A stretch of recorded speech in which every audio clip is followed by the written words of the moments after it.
Beautiful viewers, আসসালামু আলাইকুম। আপনাদের সবাইকে আমন্ত্রণ জানাচ্ছি আমার কুকিং এবং লাইফস্টাইল চ্যানেলে। আমি সেলিনা রহমান। আশা করি আপনারা সবাই ভালোই আছেন। শীত এখনও চলছে, তাই ভাবলাম আরেকটি পিঠার রেসিপি আপনাদের সাথে শেয়ার করা যাক।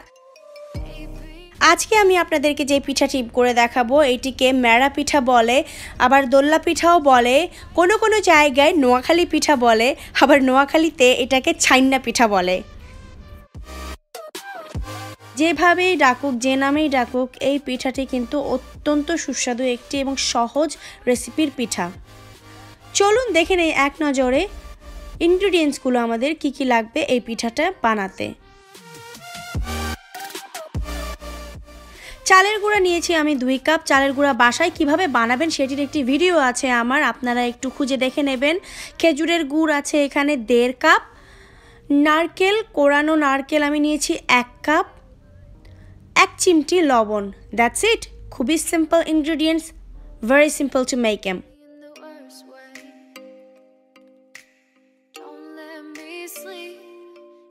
প্রথমে যেটি করতে হবে, আমি এখানে 1.5 কাপ পানি নিয়েছি। 1.5 কাপ পানিতে গুড়টা দিয়ে গুড়টাকে আগে একটু গলিয়ে নিব। চুলার আঁচটা এ পর্যায়ে হাই থাকবে এবং নেড়ে নেড়ে যেন পোড়া না লেগে যায় নিচ থেকে, নেড়ে নেড়ে গুড়টাকে গলিয়ে একটু সিরাপ মতো করে ফেলতে হবে। যখন এটা বলক আসবে, খেয়াল রাখবেন আপনারা কিন্তু এটাকে জাল দিয়ে কমিয়ে ফেলবেন না। আবার যখন গুড়টা গলে যাবে সাথে সাথে তার মধ্যে একটু লবণ দিয়ে দিবেন 1 চিমটি পরিমাণ এবং চালের গুঁড়াটা ঢেলে দেবেন। চালের গুঁড়াটা ঢেলে দেবার পরপরই কোরানো নারকেলটা ওপরে দিয়ে চুলার আঁচটা মিডিয়ামে দিয়ে দিবেন এবং আমি এটাকে ঢেকে দিচ্ছি 10 মিনিটের জন্য।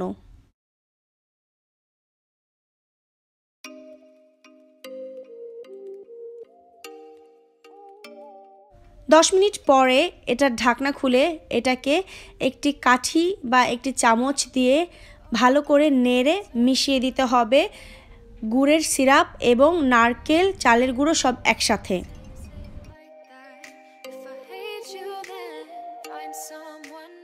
মনে হবে যেন মিশতে চাইছে না, কিন্তু ভয় পাবার কোনো কারণ নেই। চুলার আঁচটা এই পর্যায়ে লোতে দিয়ে দিবেন এবং একটু সময় নিয়ে এটাকে এভাবে নেড়ে নেড়ে মাখিয়ে নেবেন।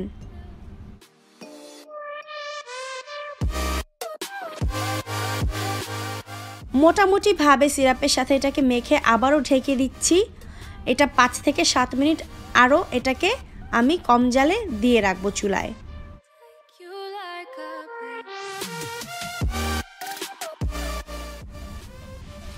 এ পর্যায়ে এসে আরও একটু ভালো করে নেড়ে নিচ্ছি এবং আপনাদের কাছে এই সময়টাতে একটু ড্রাই লাগতে পারে, কোনো ব্যাপার না, একটু ভালো করে এভাবে মিশিয়ে নেবেন। খেয়াল রাখবেন কোথাও যেন চালের গুঁড়ো ড্রাই না থেকে যায়।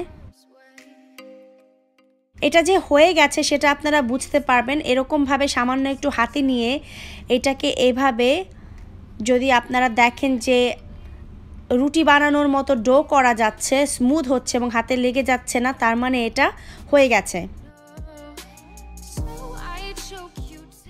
এখন আমি এটাকে একটা বাটিতে বা প্লেটে নিয়ে এটাকে ভালো করে মথে নিয়ে একটা স্মুথ ডো তৈরি করব। গরম গরম অবস্থাতেই আপনাদের এটা করতে হবে, যদিও আমি জানি এটা করাটা খুবই কষ্টকর, আমার নিজেরও একটু কষ্ট হয়েছে, তারপরেও এই গরম গরম অবস্থাতে এটাকে স্মুথ করে ডো বানিয়ে নিতে হবে।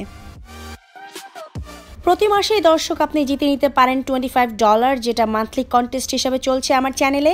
আমার রেসিপি ফলো করে আপনারা যে কোনো জিনিস রান্না করলে সেটা রান্না শেষে 1 মিনিটের মতো একটা ভিডিও বানিয়ে সেটাতে আপনার ইউটিউব আইডি কি এবং আপনি আমার সাবস্ক্রাইবার কিনা এবং আপনি কি বানিয়েছেন সেটা বলে জাস্ট আমাকে ইমেল করে দিন।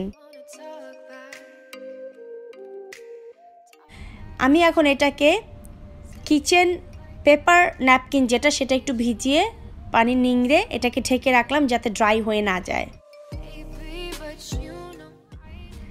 এখন এরকম ছোট ছোট অল্প অল্প করে নিয়ে এটাকে লাটিমের মতো আকার দিয়ে গোল গোল বল বানাতে হবে ঠিক এই রকম।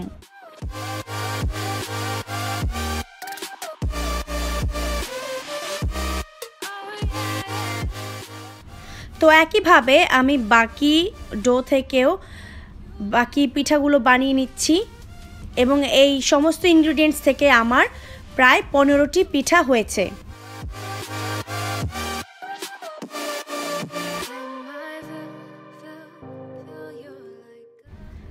ঠিক এই রকম শেপ হয় এই ম্যারা পিঠার।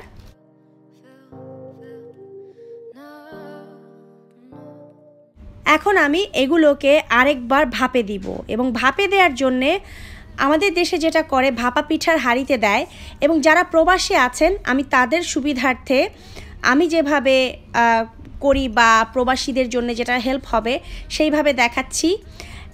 এক টুকরো এরকম হ্যাভি ডিউটি ফয়েল পেপার নিয়ে ছড়ানো কোনো হাঁড়িতে এভাবে এয়ারটাইটভাবে এটাকে আপনারা ফোল্ড করে দিবেন সাইড থেকে।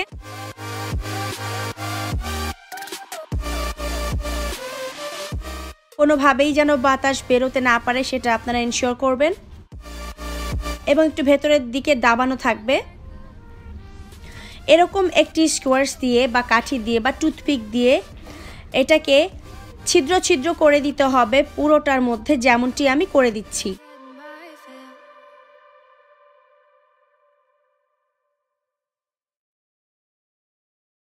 এখন এর মধ্যে পিঠাগুলোকে দিয়ে চুলার আঁচ হাই হিটে দিয়ে প্রথমে বলক এনে তারপরে হাই থেকে মিডিয়ামের মাঝামাঝি রেখে ঢেকে এটাকে আমি পুরো আধা ঘন্টার জন্যে সেদ্ধ করব।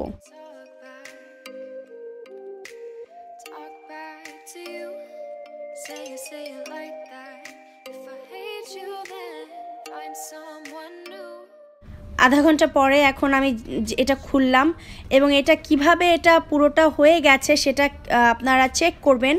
ঠিক কেক যেভাবে আমরা চেক করি এভাবে টুথপিক একটা পিঠার মধ্যে ভেতরে দিয়ে তারপর বের করে দেখবেন যে সেটা ক্লিন এসেছে কিনা। যদি ক্লিন আসে এবং একটু ট্যাপ করে দেখবেন যদি এটা আর স্পঞ্জি টাইপের নরম না থাকে, শক্ত হয়ে যায়, তার মানে এই পিঠাগুলো হয়ে গেছে। আমি চুলার আঁচটা বন্ধ করে দিচ্ছি। আপনারা চাইলে ঢাকনা খোলাও রাখতে পারেন বা ঢাকনা ঢেকেও এটাকে ঠান্ডা করতে পারেন।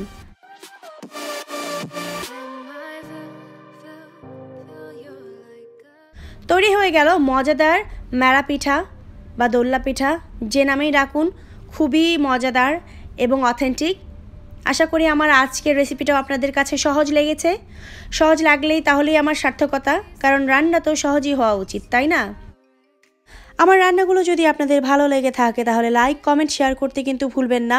আপনাদের পরিচিত মানুষদের সাথে আপনারা শেয়ার করুন আমার এই রেসিপিটি এবং যে কোনো প্রশ্ন থাকলে, সাজেশন থাকলে, রিকোয়েস্ট থাকলে আপনারা কমেন্ট করুন আর সাবস্ক্রাইব করুন আমার চ্যানেল। দুঃখজনক হলেও এই ইনফরমেশনটি সত্য যে অনলি 10% ভিউয়ার্সরাই হচ্ছে আমার সাবস্ক্রাইবার, বাকিরা এখনও সাবস্ক্রাইব করেননি। প্লিজ আমাকে সাপোর্ট করতে আপনারা সাবস্ক্রাইব করুন। সবাই ভালো থাকবেন, সুস্থ থাকবেন। নতুন কোনো রেসিপি নিয়ে হাজির হব। সেই পর্যন্ত সবাইকে আল্লাহ হাফেজ।